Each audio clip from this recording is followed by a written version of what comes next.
Have you always wanted to start your own business? Do you have an innovative idea or an invention, but just don't know how to turn it into a company? Are you already in business and need some help growing? The BRF's Entrepreneurial Accelerator Program can help.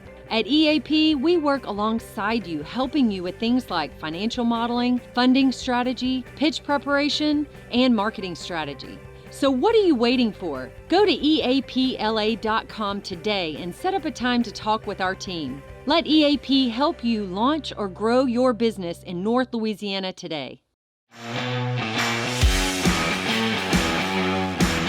We're live back at On the Cusp with my co-host Matt Snyder. Thank you. And with us now is Mr. Bill Bailey from Radiance Technology. And Bill and I have been friends for a very long time. I was trying to think, all the way back to like, what, 2008 or 9? So I was thinking you were a CTC, yeah, maybe? Concurrent Technologies Corporation. Yeah, I think the first time we met, and yeah, it's been a while ago. It was. Well, tell us about Radiance Technology and why the Independence Bowl. So Radiance is a defense contractor, and we're headquartered in Huntsville, Alabama. We're about 1,000 people, and we specialize in supporting the Department of Defense and the intelligence community doing engineering services, research and development, those kinds of things. And so we're about 1,000 people, and we've been growing rapidly. So we're considered a small business. So we wanted to kind of get rid of the small business image and project, basically punch above our weight. And to do that, and to brand ourselves nationally. And so we were looking at various opportunities to do this, sponsor the Air Force Association Conference, the U.S. Army Conference, those kinds of things.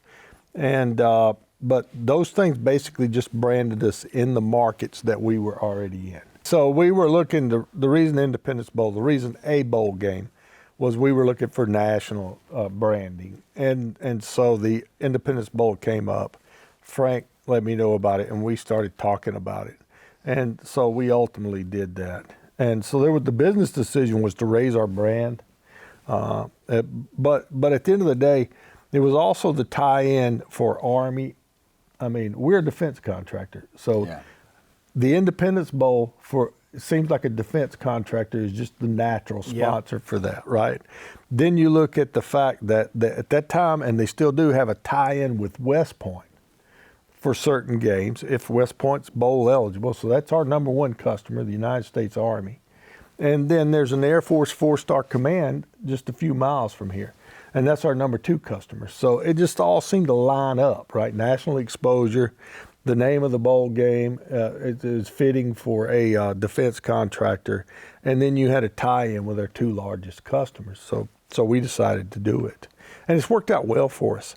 So the week we made the announcement that we were doing the Independence Bowl, for that week, we made the announcement midweek. So in that abbreviated week, all the polling and branding services showed that we were the 22nd most searched for brand in America for that half week. Wow. The following week, which was a full week, we were the third most searched for brand in America.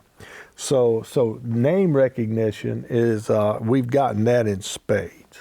Wow. That is great. And we just need some great weather one time, okay, for the game. Just give us one time. Just one time. It was that might freezing. have been the coldest day in Shreveport in the last 20 years. Yeah, last year. I don't think I've ever been that cold. But Bill, you're no stranger to Shreveport. You got to tell us your connection to Shreveport. Well, so no, I'm not a stranger to Shreveport, Bossier. My first assignment, so my background is I grew up in Alabama, but I joined the Air Force, enlisted as a young man.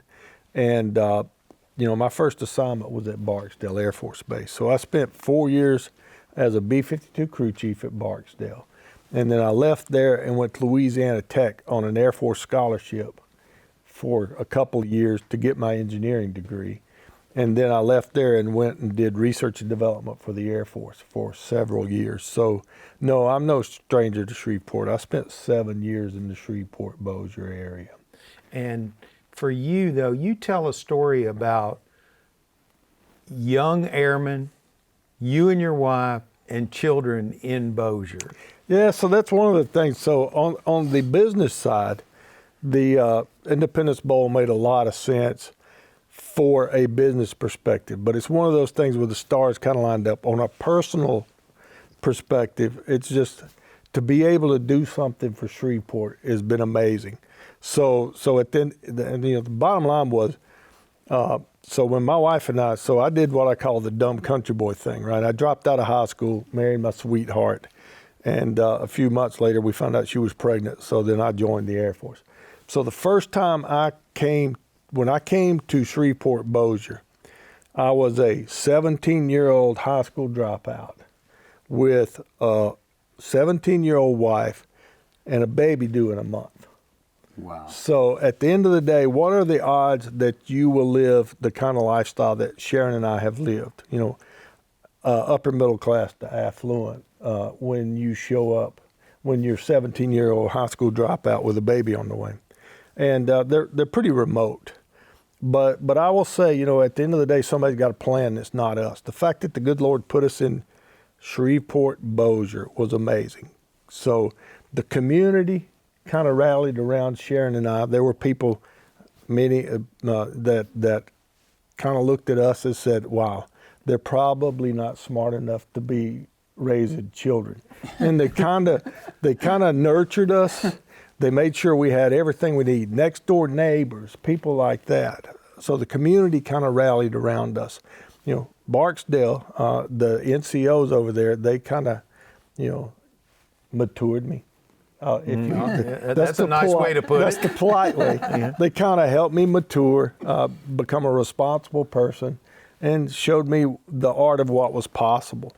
And so we went from a 17-year-olds with a baby on the way, high school dropouts, to being college educated, being mature enough to raise children, being responsible enough to raise children, and having all the skills that we needed to be successful in life.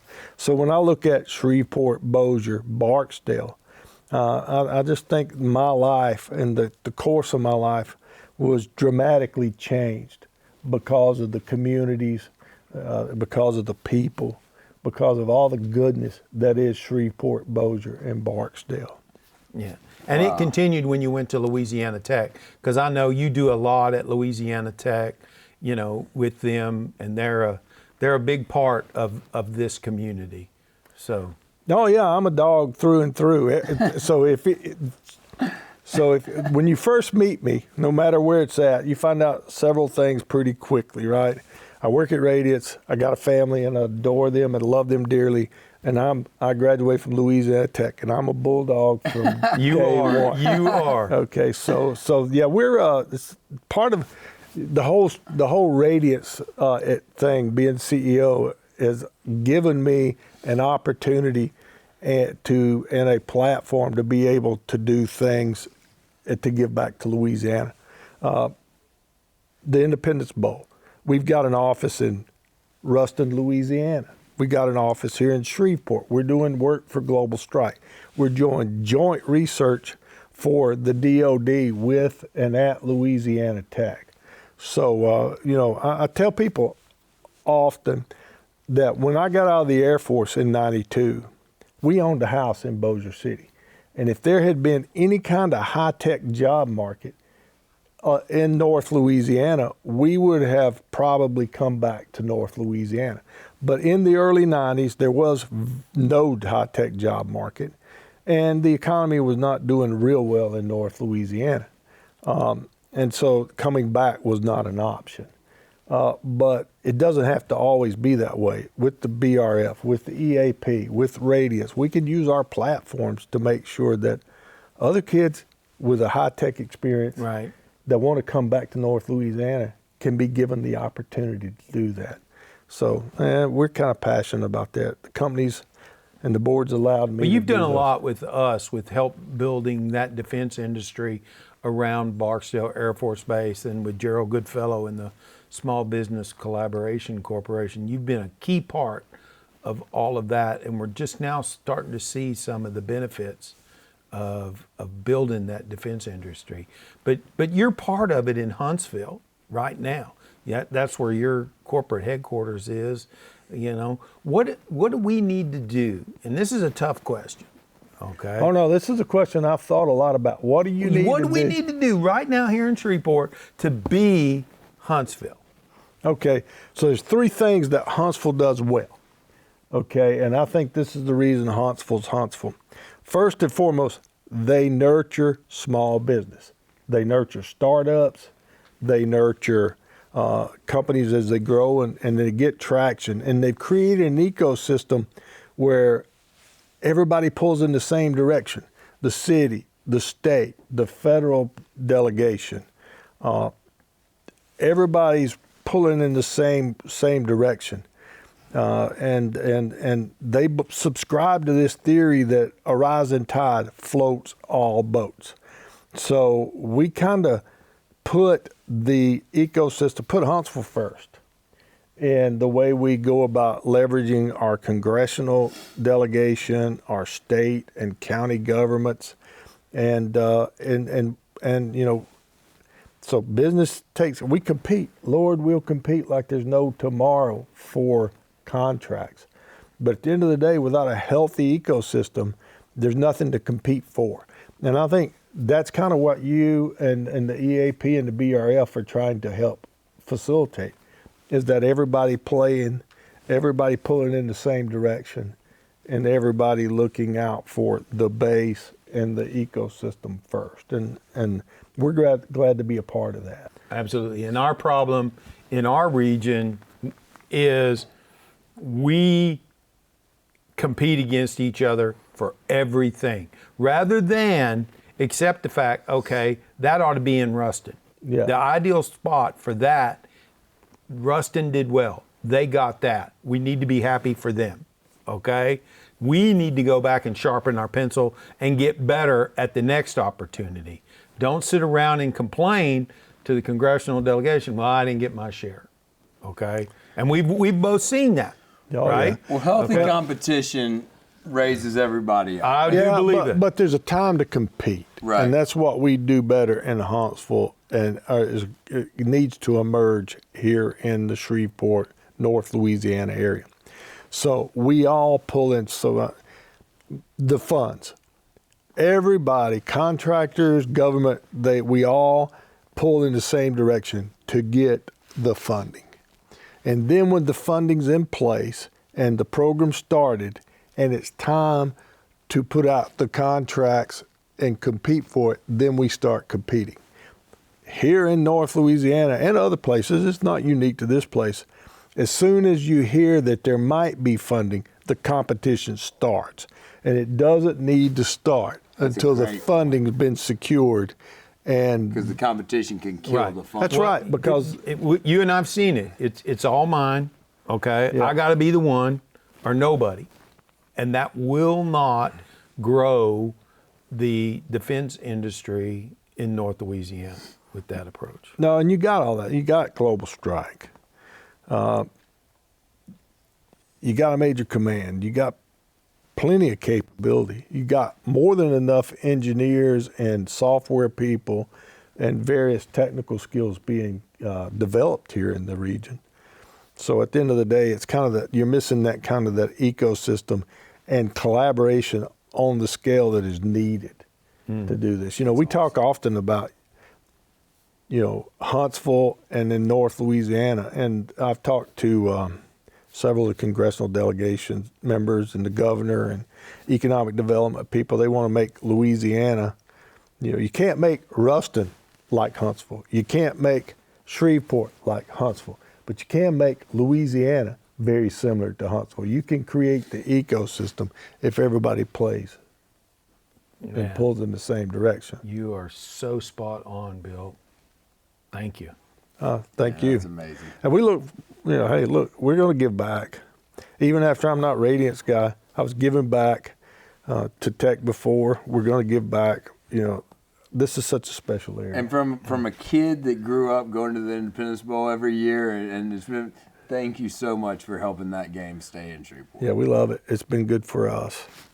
It's a special part about our area. Yeah, it is. It sure is. And I'll tell you, one more plug for the Independence Bowl. So the good thing is I get to deal with all the coaches and stuff that come Yeah. and the administrations and everybody that's come, either while we were sponsoring and even before. The one thing they always say is the Independence Bowl is the most hospitable bowl. They really knock themselves out to make the kids, the team, and everybody feel special. And they say they punch above their weight in terms of the hospitality, which I think is this region, right? Yeah, I do. That team over there is great too. Well, you have been a key player and critical to our success in that area. And we look forward to many more opportunities. Bill, thank you for coming, man. Yeah, thank you.